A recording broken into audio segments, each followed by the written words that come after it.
Hi friends, and welcome back into my studio. If you are new here, my name is Tammy Ernest and I am a Longarm quilter, and here on my channel I like to share customer finishes as well as my own personal projects. So this week I have been working on some new blocks, a new quilt that I have not told you about yet, but I will share that with you today. I hope you are safe and warm. We have been having some bitterly cold weather here. We are actually without water on Monday for, I assume, about 12 hours. When we got up in the morning, we didn't have any water, and came back on about 5 o'clock in the evening. So thankfully there's no burst pipes. It was just somewhere frozen in the line. We had water out to the barn but not in the house, and they come from the same well, so we just had to do some troubleshooting and figuring out where where it was frozen. But thankfully no pipes burst or anything burst or I'm not going to get that right. I tried to figure out how to say that without having to say either one of those words, but it didn't work. So no damage anywhere, and just about a day without water, and you realize how much you use it when you don't have it. So thankful for the sunshine though.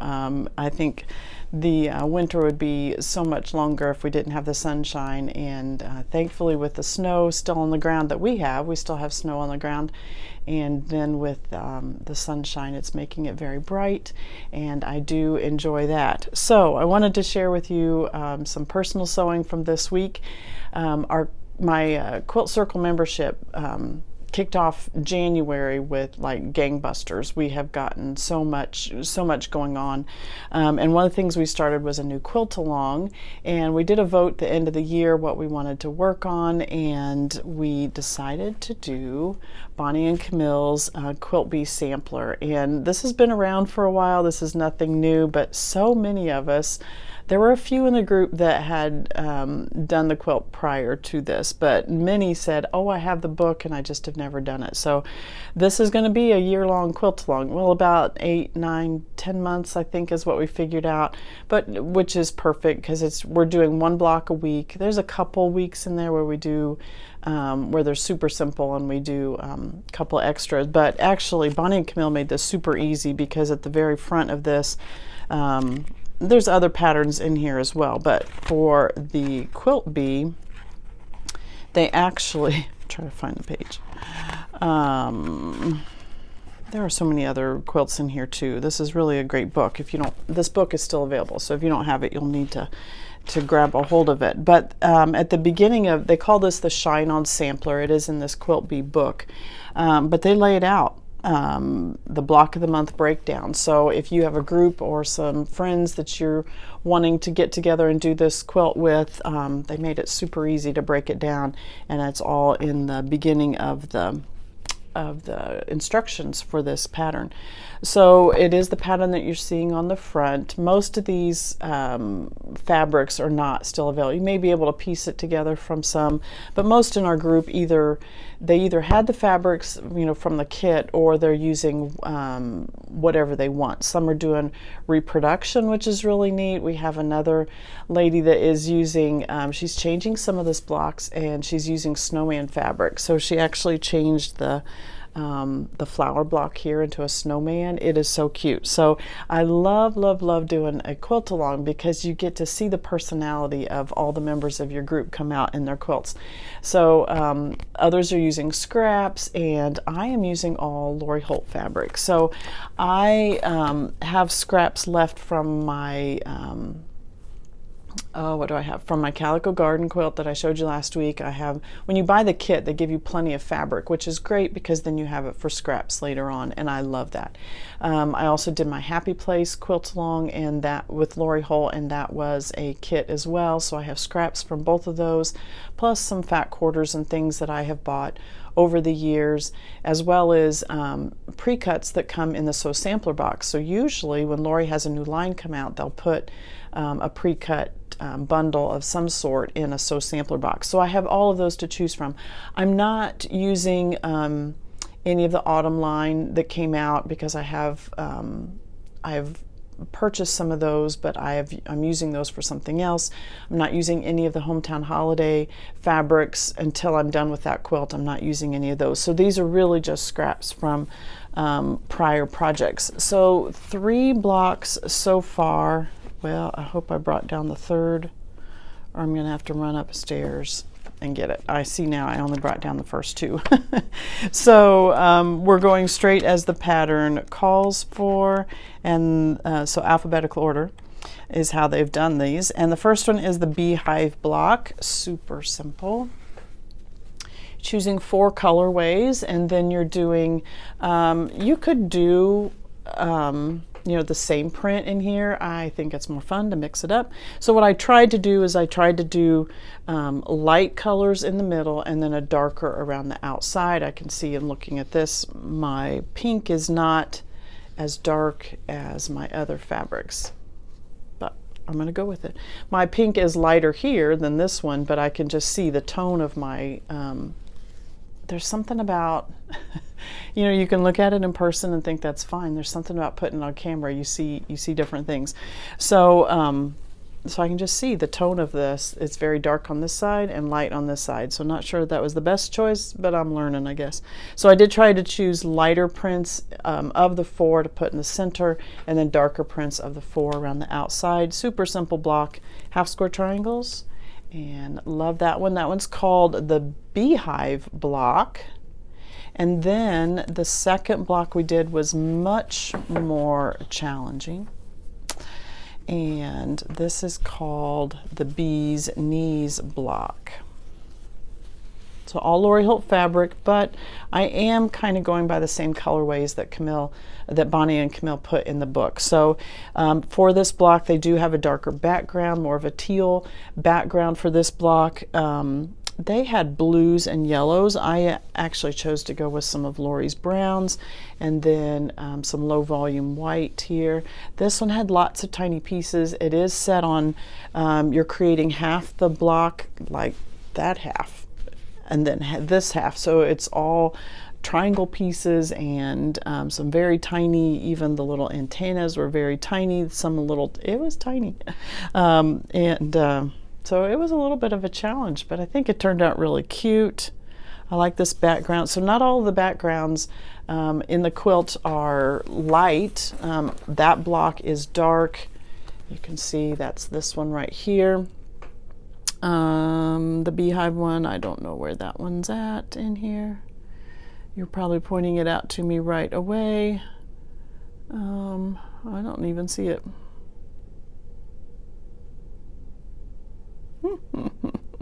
I don't even see it on here. Anyway, it's on here somewhere. Oh, it's right there. There it is, right there. And then the third block we're doing for January is this one. And let me run and get that one. I'll be right back. All right, so I ran upstairs. I still had this block underneath my clappers to make it flat. So the third block for January. So how I structured this was going by Bonnie and Camille's instructions there, or their plan for the quilt.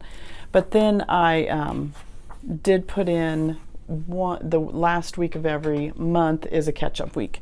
Many of us need that. We have got lots of things going on, other quilt-alongs or other projects we're working on. So I wanted to give the members a chance to catch up at the end of each month. So this is the third block for January, and then next week is a week off. So this one is called the Bliss block. And again, all Lori Holt fabrics. So I did do the same colorways. Here is Bonnie and Camille's block right there. So she had a floral around, like a red floral around the edge, and so that's what I chose too. And now, the only thing that is not Lori Holt fabric is I do have a bolt of this background fabric. This is a Kimberbell tone on tone. It just has the slightest little white polka dots. They're very, very tiny, so, but I did use that as my background fabric because I had a whole bolt of it. The quilt, I think, called for like 6 yards or something of background. I'll look and see for sure. yeah, 6 yards of background fabric. So I didn't have anything that was more of a tone on tone to use, that it was Lori Holt's. I had some low volumes, but I was afraid to put too many low volumes in here, meaning some of her colored ones, you know, like the bees block. This one worked. I did not use background print for this one. Ooh. I did not use background print for this one. I actually used a low volume, but you can see it's got a little bit of yellow circles in there. Some of the other low volumes I have of Lori's, they have red, or they have blue, or they have the teal or the green, and I didn't want to detract from these blocks by putting one of those low volumes in here. So I just went with a background fabric that I had, a low volume Kimberbell, like I said, and so it really reads as a white on all of these, and that's what I used on this block as well around the edges. So that is our quilt along that we're doing right now, and in our Quilt Circle membership. So fun. It has been such a joy. The other thing that we kicked off the first of the year was a stitch along, and this is the first time we've done this. Again, we voted on what charts we wanted to do, and it came back, so I'm going to show you something else too, but it came back that, well, let me grab my board so I can show you. All right. After our voting, everyone decided to do, let me find my pattern. All right, we decided to do this pattern by La Di Da, called One Stitch at a Time. Now this is also a current stitch along with the Facebook group, Hands Across the Pond. It's something like that. I'll find it and link it down below. But it is a Facebook group that you can be a part of if you want to do the stitch along as well. And so we joined in on that one, and we are sharing some members may be sharing the progress on Facebook. I'm not a big Facebook person. So many of us are just sharing our progress inside of Quilt Circle. So for some, this is the first time they've done any stitch alongs like this. I am using the called for linen. I got my whole kit from 1-2-3 Stitch, so I am using 36 count. I believe they sent the called for. Oh, I didn't even look. Yes, it's Fiber on a Whim wheat. I am using 36 count, and so if you are on the Facebook group, Hands Across the Pond, it's something like that. They have broken the chart up into different segments, and I think there's 8 or 10. I don't know if I have. Yes, there's 10 different segments, and so you can choose to start wherever you want. I'm an upper left-hand stitcher, and so, or starter, and so that's where I started on my fabrics, is the upper left-hand. So the first assignment was across the top, was the wording across the top. And I have it finished. I'm so excited. It's not even the end of January yet, and I've already got my my assignment done for this month, and just so fun. So beautiful things come together. That's what is across the top. I'm using the called for threads as well. So these are all, let me show you. There is one DMC, and then I think the rest of them are weeks. And I love the colors. I love the muted colors. This is just right up my alley. So that is the stitch along that we're doing, and I'm so appreciative of Lisa, one of the members of our group, heading this up for us this year. And she's a beautiful cross stitcher herself, and so just love seeing that progress. So that's a lot of fun. We're doing a color challenge. This year we're learning all about color theory too, and that's been a challenge. It really is a challenge. Many members have said once we get in and start learning, we realize all that we don't know, and so we're doing that together. We're doing a whip challenge this year as well, so I may be sharing some more of those things throughout the year, and I just share those with you because that's what's going on in my personal sewing, is I'm keeping up with those projects inside Quilt Circle. This is a membership that I only open up a couple times a year, just because I want to keep the group cohesive, and there's so much going on. Really need to get everybody in there, any new people in at once, so that you can learn what's going on. So probably I would say springtime maybe we'll open it back up for some new members, but just really enjoying that group together. And also I wanted to share, I just thought since I was sharing some cross stitch, I would show you also something else that I'm working on. Fox and Rabbit shares a mystery sampler each year, and each month they on the first day of the month, they publish the assignment for that month, and then they add to it as you go through the months. So last year, every month, I downloaded the thing, and I never did any of it. So this year, I thought it's January, I'm starting right off. And so this is published right now, and then the next one will come out on February 1st. But this one is called Part 1 is called Cloister Garden, it says. The stitch count on this is 333 by 333. To me, that means it is very large. So this is part 1 of 12. By it being a garden sampler, I decided to, I love garden. I've wanted to do something like this and just thought I'd kick off the first of the year doing it. So this is what the pattern looks like, and this is all they've given you, and it starts right in the center. Now, I told you I am an upper left-hand starter normally. Now, when I did cross stitch years ago, you know, back in the 80s and the 90s, I always started in the middle. I'd always crease my fabric, you know, and find that middle start point. I always started that way. And I don't know, when I came back to cross stitch just a couple years ago, I don't know, I started at the upper left, and I've enjoyed that. So I do have a very large piece of linen here because by the stitch count of that, the only thing I could find in my stash that I had that was large enough was a 40 count. It's going fine. I've not had any trouble with it. But the only thing I had large enough was a 40 count, and I didn't want to purchase anything else. So I am using Cafe au Lait linen by Zweigart. I am doing it on 40 count. So I've got this folded back, so I'm only showing you my section that is finished. Isn't it so pretty? It really went together well. It really was not super tedious. I really enjoyed stitching it. It went really nicely. I am keeping a book of days, and I remember looking last night, the once upon a time,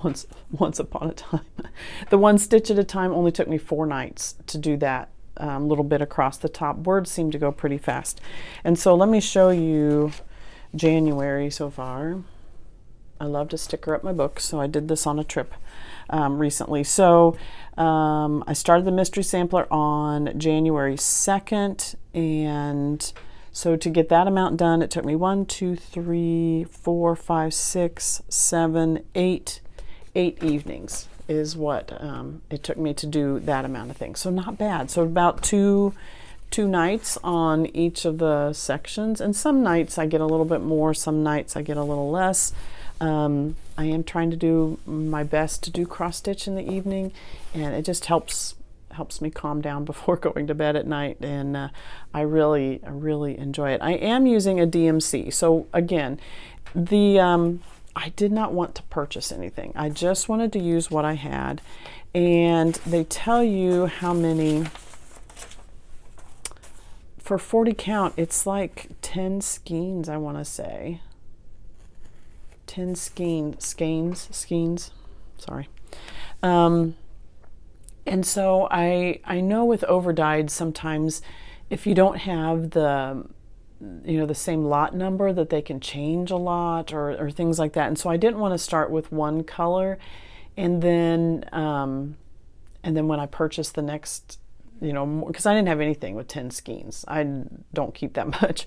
I usually buy my threads per project, so I didn't have that much, 10 skeins of anything. So I actually went to my DMCs, and I found two skeins of the same color, and I had them on floss drops that I had put them on, and This is a funny story, but I brought them down. I was carrying down some laundry at the same time I was carrying down those two skeins. So I put the laundry in the wash, and then I went to sit down to start on this, and I could not find my floss anywhere. I went back upstairs. I was walking, down the stairs looking, where did I drop it at? All I could figure is it went in the wash. I could not find it anywhere. So I had to wait. Sure enough, when that load finished, pulled it out, and there was my floss inside with the laundry. It was a dark load anyway, but it destroyed the floss drops that they were on because they were little, like a heavy cardboard. They destroyed the floss drops. So best laid plans. Maybe I should have just not even started this. I went ahead and started with the thread. It was fine. It had been washed and dried. It was fine. But I went ahead and started because it's January. I want to start. I don't know when I'm going to get someplace to order some more. And so I went ahead and used it. You can see it's a dark green, which I thought would go well with a garden theme. And I like darker colors. I would have preferred to do black, but I didn't have any of that. So now I've got to take my thread that I have, and I need to go to Joann's or somewhere and find some DMC that matches. The number I thought it was, I've not been able to find online. So I'm just going to have to go match and hopefully, my best laid plans, I had, was not starting with something I only had 1 or 2 skeins of in the overdyes because I wanted to be sure I could find threads that all matched. And now this one's been washed and dried, and now I don't even know the number, so we'll see what happens. But this is a free stitch along. The pattern does become available for purchase at the end of the year if you don't download them as they go along, but I'm enjoying that. So, and I keep all that in my book of days.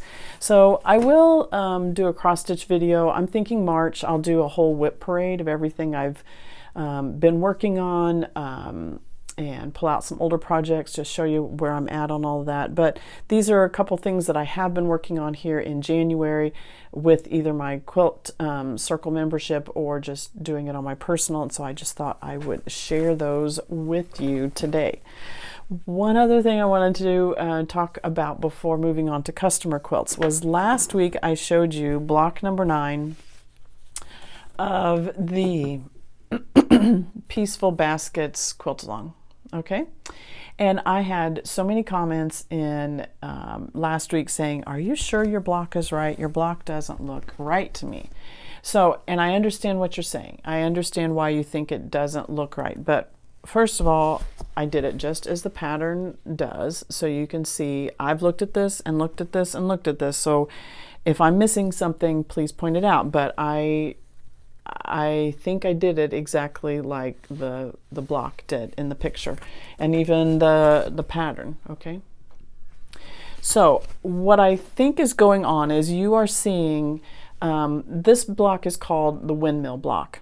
And so what is happening with these blocks is if you can picture this whole inner part being the windmill block, then what they have done is they've divided that block in half and then set it in the basket. So I have looked up windmill blocks. I looked it up on, oops, sorry about that.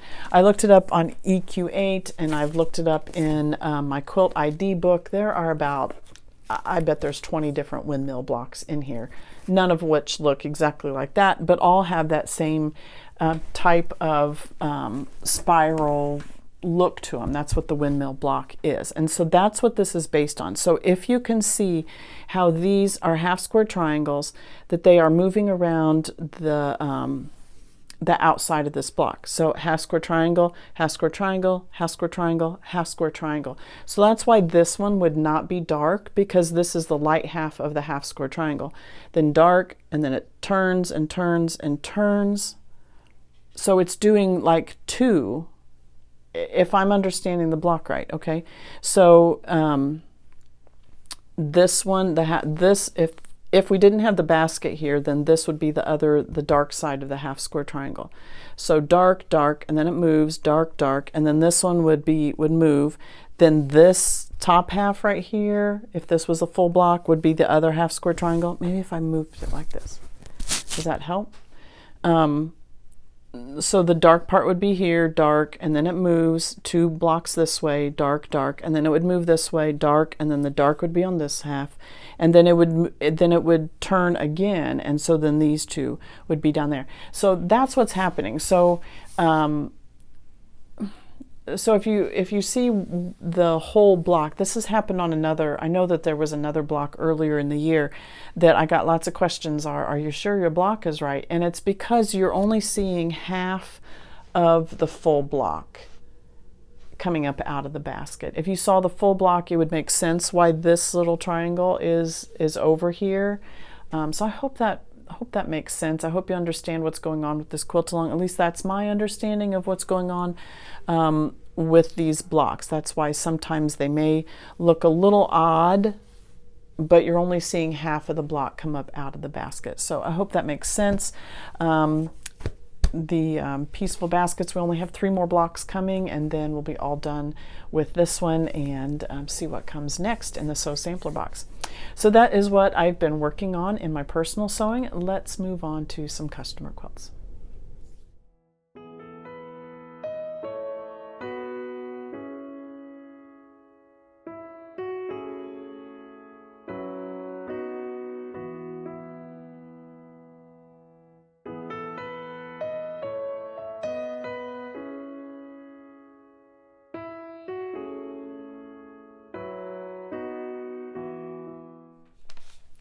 This is Sara's quilt, and this is a baby size square quilt, and I just love the fabrics that she's chosen, the blues and the aquas and the purples and the blacks, and then the gray and white also. I don't have fabric information or pantograph, or I don't have fabric information or pattern information on this one, but we can kind of see, I'm not exactly sure. Here's a rectangle and a rectangle, here's square, so it's almost done. So we have a 9 patch here, 2 rectangles on the side. Okay, I see it now. All right, so here's a 9 patch here, there's 2 rectangles here, this is a half square triangle block, 2 rectangles, half square triangle block, 2 rectangles, half square triangle block. So then when you put those together, you get these interchanging or almost secondary type effect, almost like this square wheel. Is that what you call it?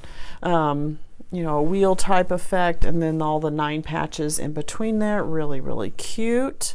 The backing fabric, I forgot to look this up. I will link this down below. I know I have the selvage on this, and I'll be able to link it. But this is a 108 wide backing. I love using wide backings. It saves you, many years ago, probably 2 years ago now, I did like a price analysis between buying yardage and buying a wide back, and in my calculations, I think the wide backs are a great deal for your money. Plus, you don't have the time spent in piecing a backing. So even though this was a smaller quilt, I know that Sara buys backings anytime she finds a 108 backing, and she uses this colorway a lot. So if she finds a good deal or a backing that she knows that she'll use quite often, she'll buy a lot of it. And then even for a small quilt, we can use this this backing, and then she has I don't have the measurements right here with me for this quilt, but I'm thinking it was like a 56 by 56, something like that. So you know, if I'm using part of that wide backing, and then she still has, you know, a good 45 inches, could then be pieced if she needed to for another smaller quilt, or make a smaller quilt or something like that. So I think wide backings are a great deal, not only for your money but also for your time. You just don't have that investment in your time, which is valuable because you're wanting to piece, you know. So wide backings are a great deal, and I will link this one down below. And nowadays there are so many more options than there were just even a couple years ago. So I love that colorway on the back, matches perfectly with the purples and the aquas and the blues on the front. Really pretty. The pantograph on this one is called Mr. Marbles, and this is just a fun pantograph. So you have just a little bit of a squiggle and a circle and then a squiggle. It's almost like a a plate full of pasta or something like that with some meatballs thrown in, kind of what it makes me think of. But I did this in a white thread, the natural white in the Omni.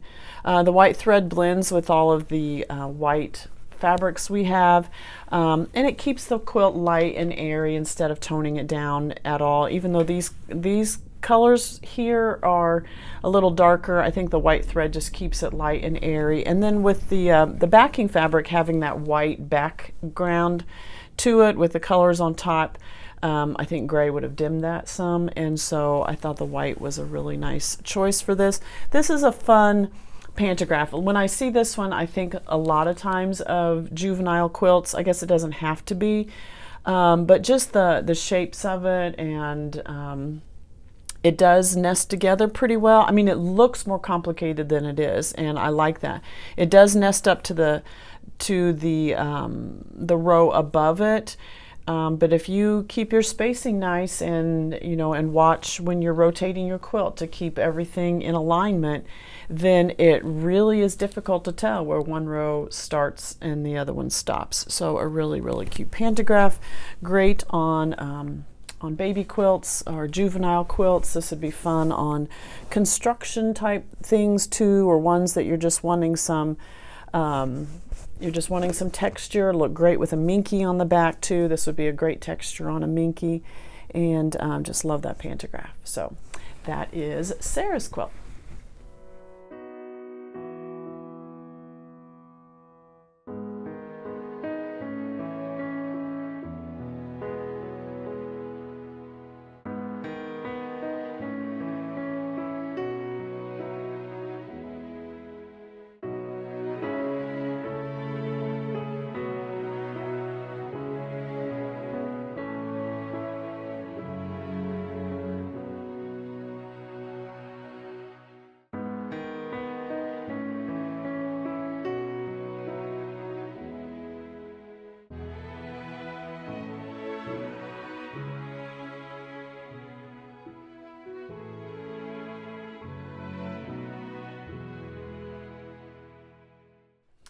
I have 3 beautiful quilts by Elizabeth today. The first 2 are both Farm Girl gingham quilts done by Lori Holt. And so the pattern for this is in Lori's book, Farm Girl Vintage 2. I absolutely love these quilts. So here's what it looks like. You are picking 3 fabrics. That's it. So a light, a medium, and a dark. And if you have Lori's book, then you can choose the size of blocks that you want to use. You can choose the size of quilt that you want to make. So Elizabeth's quilts ended up 54 by 66. So she did the toddler size. Now, 5.5 inch squares is what that uses. And then Lori gives you all of the dimensions, how many squares you need, how large your quilt's going to be, what size to cut it. So if you're making a smaller quilt, she has you cut smaller squares. If you're making this size quilt, which is the toddler one, then you're using 5.5 inch squares. If you're making a twin size, she has you use 8.5 inch squares, a full size, and she increases the size of the square depending on the size of the quilt that you're making. So I just love this pattern, and I love that she has all those dimensions in the book. It's so worth getting this book if you do not have it already. If nothing else, just for this one quilt. I absolutely love it. So what Elizabeth has done is she has taken fabrics that she had from different lines and grouped them together. So she's done a blue one here. The blue one is using Peachy Keen. So it's 2 blue fabrics from Peachy Keen, which was a line put out by Corey Yoder. So she has a low volume white on white. It's just a white polka dot. Then she has her medium print is then a blue gingham. A light blue with a dark blue on top of it, and then her dark print is from the Peachy Keen line. It's a floral print. So 3 fabrics is all you need, a low, a medium, and a dark, or a light, a medium, and a dark. I just really love the way she put this together. The backing fabric, then she used that same gingham print. So pretty. I just love it, love it, love it. For the pantograph, let me put my book away here. For the pantograph for this blue one, she chose Happy Flowers, which went perfectly because the darker print has the florals on them, and you can see the flower print that's there. So this Happy Flower pantograph has very similar flower to that. So a 5-petaled, some are a little smaller, some are a little larger, so pretty much 3 sizes. And none of them, and I've scaled this so that you can see quite a few flowers in one block. So here's the largest flower, here's a medium, and then a smaller one. They're all the same shape. So a 5-petaled one, and then you have a little leaf every once in a while, and then just a meander stitch connecting them together. I just think it's very dainty, really adds to the floral theme. Really the only floral fabric she has in this is the dark blue one. This one's a polka dot, this one is a gingham, but I think it keeps that springy feel by putting flowers with it as well. This quilt would have a whole different feel if we went with something that was more geometric in the pantograph. So just kind of, you know, what kind of a feel are you wanting? So this feels to me, even though it's blues, it feels more of a feminine style quilt. You could do the same blues, maybe choose a different blue for this one, do a geometric pattern or something totally different for the pantograph, and it could be a boy quilt as well. So either way, that's just kind of my thinking as I'm choosing a pantograph. I did use the white thread, again the Omni Natural White. That way you're adding the texture onto this without adding any color to it. The white on top of the blue fabrics, really you don't see it very well on the ginghams. On the floral fabric, you're just adding to that theme of the flowers, and keeps the quilt, again, feels springy, feels light, feels bright, and that white thread just continues to lift the brightness of the quilt and keep it light and airy. So then the second one, let me fold this one up. The second one is done in greens, and these greens come from Camille Roskelley's line Shoreline. And so again, just 3 prints. The white polka dot is the same as on the blue one, what it looks like to me.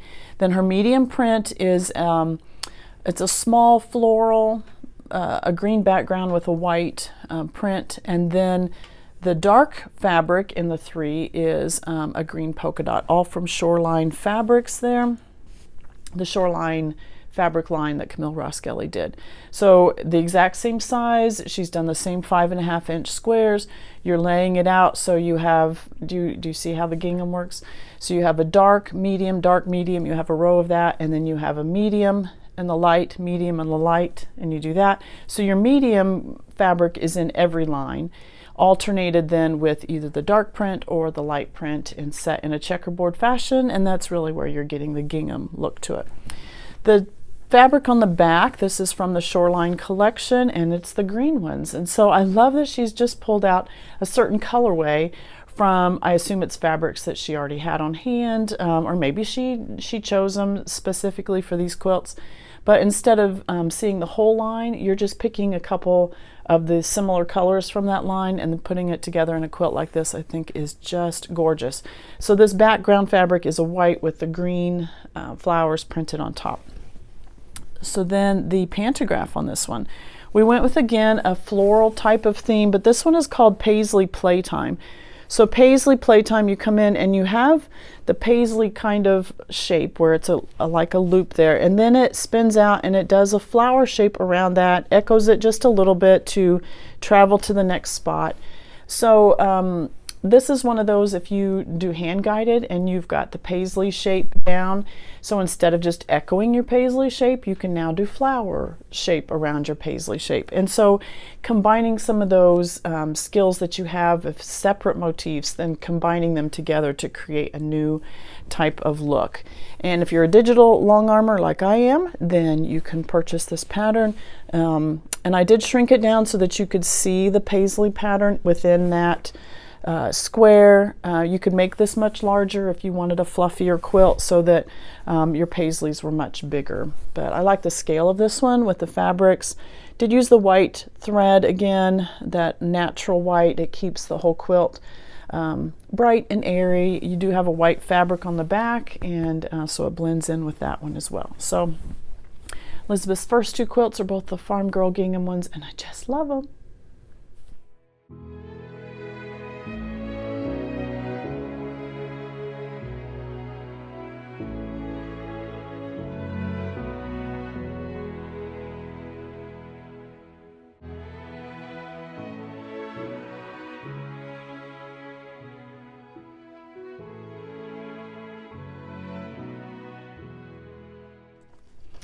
And Elizabeth's third quilt, oh, I have loved every one of her quilts. The third one, this is called Village, and this actually is a free pattern on the Fat Quarter Shop. So let me show you. I printed this off. This is absolutely darling. So you can see on the pattern they've done it in bright light prints, and I love that Elizabeth went with the reproduction, the darker muted colors. I absolutely love this. These are all Kim Deal fabrics. Elizabeth said she had scraps from all different kinds of lines from Kim Deal. Kim Deal has a new line coming out here in January called Scrap Basket Favorites. It looks very similar to this, absolutely beautiful. She has a Christmas line coming out in July. I've linked both of those down below, but if you have any Kim Deal or reproduction fabrics, you could put this together. I just absolutely love it. Let me give you kind of an idea how many your scraps you're needing. The quilt finishes 69 by 75, great size. I love that. The pattern says you will need at least 297 charm squares. So a charm square is 5 inches, 5.5 inches. So if you were buying charm packs, that would be a minimum of 8 charm packs. Depending on the assortment of lights and darks, more charm packs may be required or desired. More is always better. Then for the background print you're seeing behind the houses, it says you need 3 yards of a single fabric, but you could absolutely do it with scraps, whatever your low volumes are. Elizabeth chose a Primitive Gatherings low volume, so it's got just the tiniest little vine print on it. It's a white back with just the tiniest little taupe vine on it. So cute. And I just love this. I love the houses. You'll notice some of them have chimneys. Usually 1 or 2 in a line have chimneys. I love that it's broken up every once in a while with just a break in the houses. I just absolutely love this. So it's all done just in rows.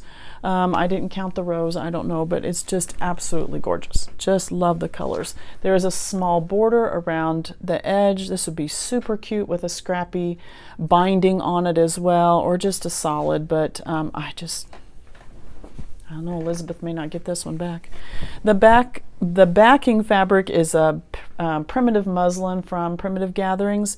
Really nice. I think what I linked down below was just yardage, but I do believe they have the primitive muslin in wide backs as well, so you'll want to look for that. This is I can't remember the exact color of this one. It's a little darker antique-y type of look, but there are a whole wide range of colors in the primitive muslin. So whatever your favorite color is, I'm sure you could find it. So it's got, I mean, it may read as a solid. It's just got a little bit of shading here and there, a little bit of modeling, almost like a, you know, a scrap or a cross-stitch linen might have. Just a little bit of modeling in there, not much. But just gives it a little bit of interest, a little bit of an antique-y feel on the back of this quilt. For the pantograph, Elizabeth said it was up to me. I had a couple choices. One of my things that I sent to her was Julie Hurt's design called Mini City of Fountains or something like that, where it's kind of a rainbow or kind of a Baptist fan, but they're skinnier and elongated. And so I sent her that one, and I sent her also, I think I sent her 3 or 4, but we kind of narrowed it down to those 2. And this one is called Christie's Crop Circles. And so then I sent Elizabeth a message back, and I said, okay, she said it's my choice, whichever one of those 2 I wanted.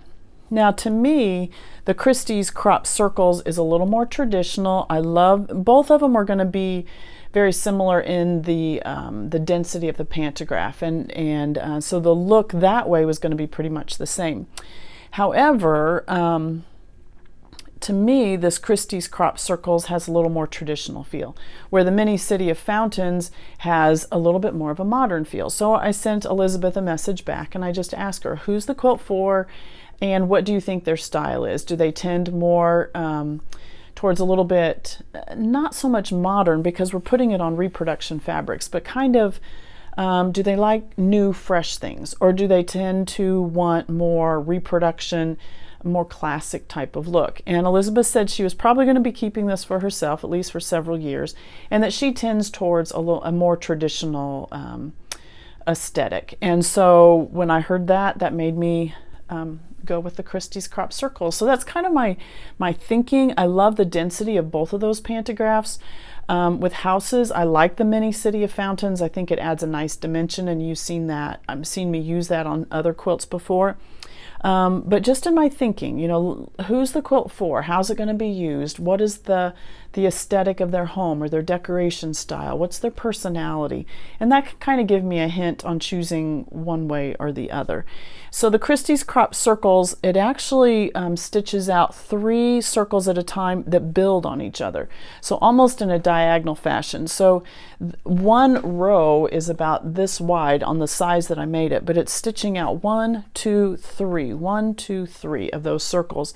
And then it works itself back down in the next one and then builds it up. So it's so instead of I'm doing three rows of circles at a time, so they nest up into each other. I make sure my rows are shrunk together enough that the spacing between the rows is the same as it is in the spacing between the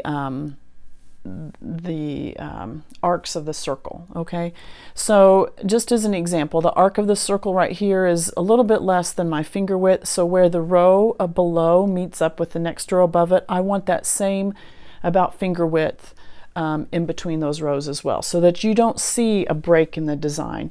You see a continuous circle pattern all over the entire quilt.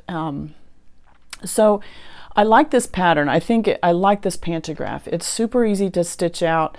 You do have to make sure you've got that throat space because it's going to start at the bottom and move up. And so just make sure you have that throat space built in, that you have enough area to stitch out. You don't want to start your pantograph thinking it's going down, because this one actually goes up. And it starts down here at the bottom and then goes up like this. So it nests in well to the row above it. Just make sure that your rows are close enough so that you don't see a big gap there where they're joining each other. Now for thread on this one, I went with Omni Beige. The beige is a little darker than cream. Cream would have worked, but even the beige, I think you can see it how well it shows up on the houses. Kim Deal fabrics are a very muted colorway. Very cute. I love the purples and the blues. I mean, her colors are just so vibrant, but they are muted. And so a cream would have been even brighter on this. By using the 3068, which is called beige, it's just a tad bit darker, blends in well with the background fabric, but the whole feel of this one is just a little, I don't want to say subdued, because some of the pinks are very bright, but it's not that bright like we saw in the gingham quilts. A little more subdued. So I don't want to brighten it up anymore by putting a white or a cream. If I go with a lighter, with a little darker of a thread, like the beige, it still shows up light on these houses, but it's not this shining bright. It's not adding a brightness that's not in the fabrics, if that makes sense. It's just staying with that subdued tone, not darkening the background fabric at all. You know, I'm not going with a super brown or anything. It's just a shade darker than the cream and blends in nicely, shows up nicely on the houses, but is not too overpowering. So if you walk into a room and this is laying on the bed, you're going to see all of the fabric. You're going to see the design of the houses and the beautiful colors. And then when you get in closer, you're going to see the pantograph design. And that's really what I want. Unless it's a quilt that you want to see the, you know, a whole cloth quilt or something where you're wanting to see the quilting first, and that's the main thing. Other than that, I really want, when you walk into a room, that you're seeing the pattern, you are seeing the fabrics first, and then when you get in closer, you're seeing the pantograph. And by keeping the threads, you know, consistent with the tone of the quilt, then I think that then I'm accomplishing what I want to with that. So just love this quilt, and it doesn't get any better than a free pattern and able to use up scraps. I think this is just adorable. Elizabeth, you did a great job with this one also.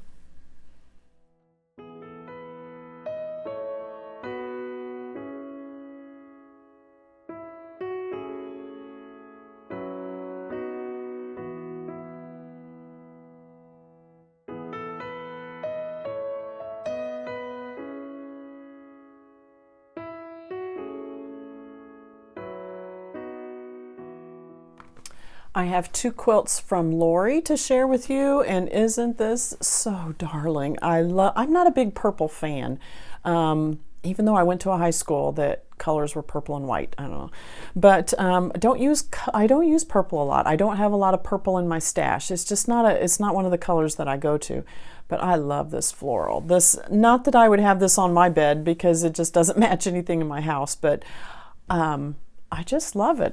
I love the daintiness. I love the softness of these fabrics. It's very pretty. So Lori says this pattern is called Yellow Brick Road. This is by Atkinson Designs, and I did print off the pattern front for you to take a look at so you can see the design in a little bigger fashion, or just you can see the whole design. So this pattern is fat quarter friendly. It creates sizes from baby all the way up to king. It has a border, it has the binding and the backing fabric. So this is done by Terry Atkinson of Atkinson Designs, and I have linked it down below. So Lori's quilt measures 57 by 75, so it is the lap size quilt. So there's only one smaller than this, and it gets larger from here.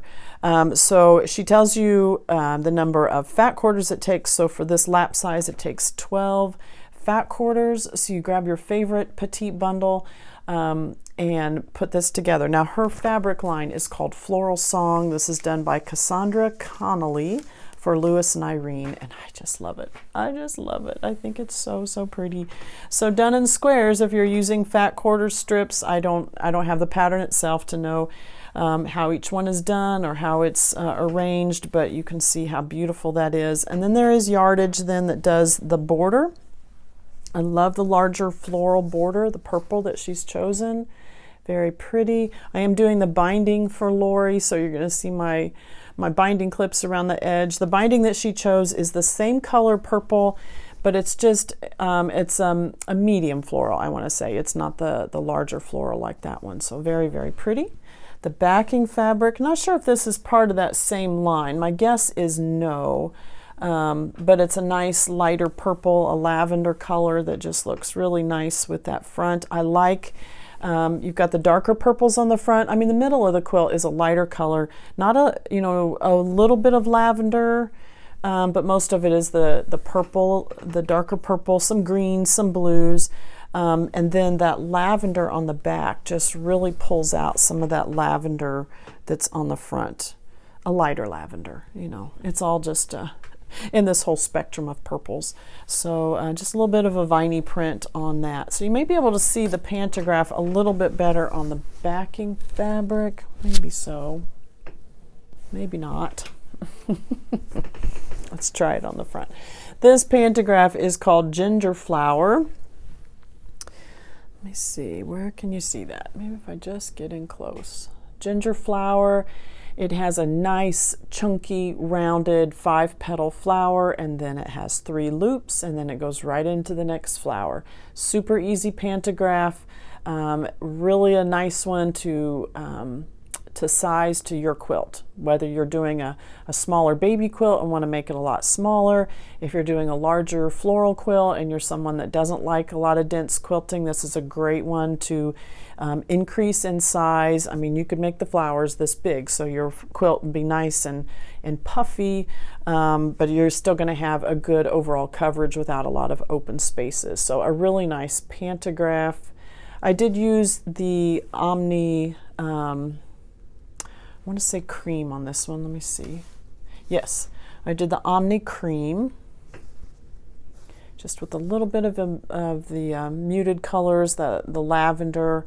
I liked how the cream just kind of just snuck in behind, nothing bold, nothing bright like a white might add, but just kept with the little lighter, little dimmer of tone. It's not a real bright, I mean, you have nice colors, but they're softer, and so sometimes a white can be pretty bold, and so a cream is just a little softer, and love it. So pretty. Lori says that this is for her daughter to use in her dorm room. With that, she'll be the envy of her roommates there. So pretty. All right, let me show you Lori's other quilt.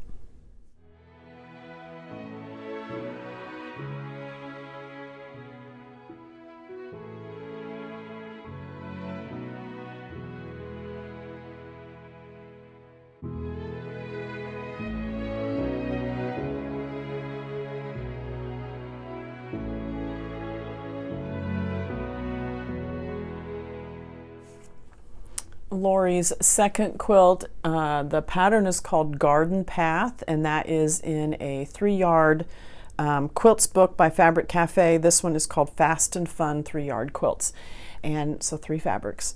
I love this line as well. The artwork on this fabric is absolutely gorgeous. So this is Magical Winterland by Lisa Audit for Riley Blake. I love the artwork. It's the skating, the blues. It just feels like the perfect winter. If you can have a perfect winter, it looks like the perfect winter scene. I mean, it looks like a puzzle that you would sit down and do. Just the people skating on the pond, the houses, the evergreens. Here's a little bicycle with the evergreen in the front basket and the little dog. Just, I don't know, Hallmark or, nostalgia, all right there. The lighter fabric that she has chosen is part of the same line, so she just chose 3 fabrics out of this line. So it's a white background with just little floral sprigs, just little wintry sprigs of evergreens and red berries, and then the red print is red with white snowflakes, and I just love that. So, and what I like too is the quilt pattern is called Garden Path, but she used a winter scene, and so I love that she didn't get caught up in, it says Garden Path, I have to do this as a spring quilt or a summer quilt with bright, bold flowers or something like that. She went very simple and very soothing with the Winterland theme, and I love it. I love the red. I love this color red for first. And so it looks fairly simple. This square right here is just one showcase showing the fabrics. It's just showcasing the beautiful scene on that, and then the squares opposite those. You just have squares in the corners, and the rest of it is that fabric as well. So nothing too difficult about this one. On the corners, she does have a little bit of that blue scenery with the red borders on that. The backing fabric, she says, is a Moda Basic Gray Grunge. And Lori says, this is the first quilt top she's ever completed. Oh, Lori, you've got a long, good history ahead of you because you did a really nice job. Love the fabrics that you picked out. So this grunge on the back, that's a nice addition to the back, kind of keeps with that whole snowy feel. And for the pantograph on this one, let me find the name of it, it's called Snowy Dreams. This also was a new one to me. This also is by Barbie Mills of the Quilting Mill. So you have a pretty intense snowflake right here with some swirls out, smaller snowflake. These were pretty intense snowflakes. So I actually did change my stitch length to 14, shrunk it down to 14 stitches per inch because of the intricacy of these snowflakes. I wanted to make sure that I'm really getting the dimensions and the shape of that snowflake that Barbie has designed into this pantograph. And so it gives a lot of detail. You have snowflakes, you have the swirl, so it really just added to that whole wintry theme on there. On the backing, white is so hard to show on camera, but I think you can see some of that. So really, really nice. Barbie has a lot of new pantographs. I know towards the end of last year, maybe the middle to the end of last year, she was challenging herself to do new pantographs, and so she's got a lot of nice new ones. I really like Barbie's designs and that she had a lot of good texture, and I've never had one problem with one of her pantographs. They always stitch out really, really nicely. So the thread on this one, let me again check. Yeah, I used Omni Cream on this one. Now thinking snow, winter, you would think white, but again, these fabrics are they're toned down just a little bit. The backing was, this is more cream than it is white. The front, this fabric is a little more, has more of a white background than a cream, but on this one I just felt, especially with the scenery that is on this fabric right here, and it's a blue, I felt that the cream just soaked in a little bit more, or didn't showcase itself. I really wanted the quilting to be secondary and for you to really see the picture that's on that quilt or on that piece of fabric, and that the quilting is secondary, that once you get in close, yeah, you can see that design and the pretty snowflakes that are on top of there. But I didn't want the thread color to take away from the picture that you're seeing there. So that's why I went with the cream. I felt that it blended with the blue backing a little bit better. And then especially because the backing fabric was a cream, I knew that my bobbin was going to match, cream bobbin was going to match with that a little bit better. So that is my thinking on that. This quilt measures 45 by 63, just super cute. Laura, you did a great job on your first quilt and your second quilt, if the purple one was your second one. Really nice. I know you have a long, long history of quilting ahead of you, so great work. So thank you so much for joining me today. I hope you enjoyed all those customer quilts. It is always a joy to show them to you and to see what others around the quilting community are working on. I so appreciate them sending their quilts to me to allow me to do the long arm quilting, and I love sharing those with you. So I will be back here next week because every quilt is worth finishing. We'll see you then.